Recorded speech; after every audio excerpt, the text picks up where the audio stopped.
So, what's up mga keepers? Magandang hapon. Yan, backyard natin ngayon. Juby natin, oh. Dami yan dyan, juby natin mga nasa 100 plus.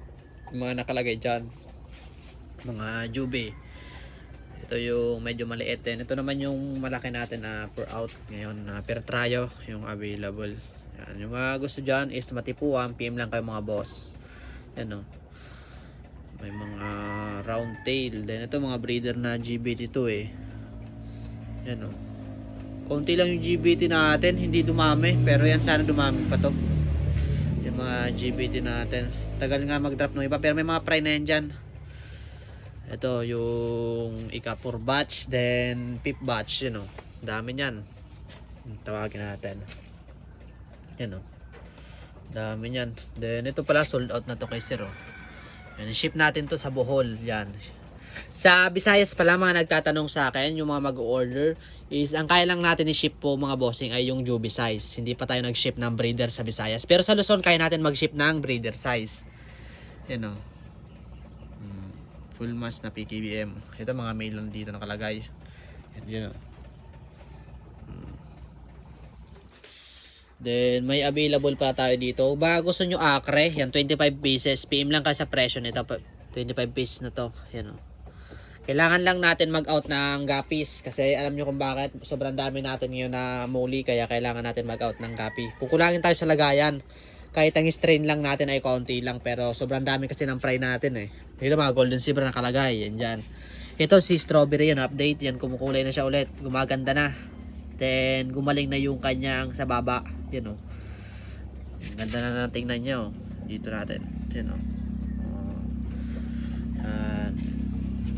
Dito hindi kita siya pero kapag dito kita yung tubig on. Sobrang linaw niyan. May algae yan. BBS tayo, mga PKBM Red Eye kasi madami tayong PKBM Red Eye, lalapag natin yan dito sa rep tab natin.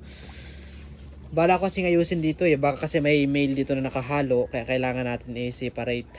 Mahirap na masundutan. Then dito kukuha tayo ng medyo malaki, lilipat na natin doon.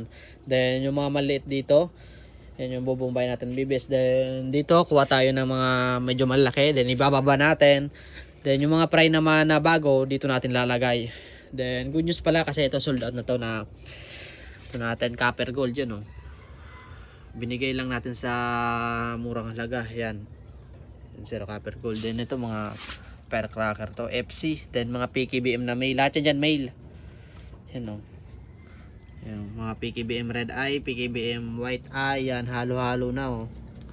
May jeans tayo ng White Eye. Kaya so ito mga nakakuha sa atin ng linya ng PKBM kasi mga full mass, kita nyo naman oh.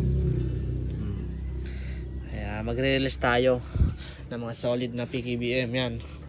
Sasabihin ko sa inyo, kunin nyo yung maliit lang kasi kayo na magpa first drop. Yun oh, madami pa tayo dito. Dito mga flat gold pa to eh. Yan. So magre-release tayo ng flat gold kaya ito, yung may sakit natin is ayos na, goods na, nakabalik na sa dati. Kaya tayo ito. Yan, dyan muna natin to kasi medyo pinapataba pa natin. Then bukas i-quarantine natin yung mga order sa akin. Then yung mga gusto magpasabay dyan, PM kayo mga boss. Meron pa tayo ditong AGBT yan o. Baka gusto nyo, package to, 4 na piraso, PM lang kayo mga boss. Dito PKBM Red Eye dito nakalagay. Yan o. Dito BKBM to eh. Yun mga pure black na nakalagay dyan. 6 pieces yan. Pinibreed pa natin. Then mga PKBM Red Eye dito nakalagay din. Pinibreed natin ngayon.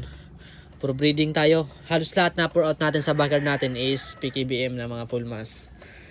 Yan. Kaya PM na lang kayo mga bossing. Yung mga gusto dyan mag-avail, PM na lang kayo sa backyard natin. Kaya yan, sambagsak muna. Kamalma. Then kung nakaabot kayo sa video to, don't forget like and share, follow para updated kayo sa mga video. Thank you guys.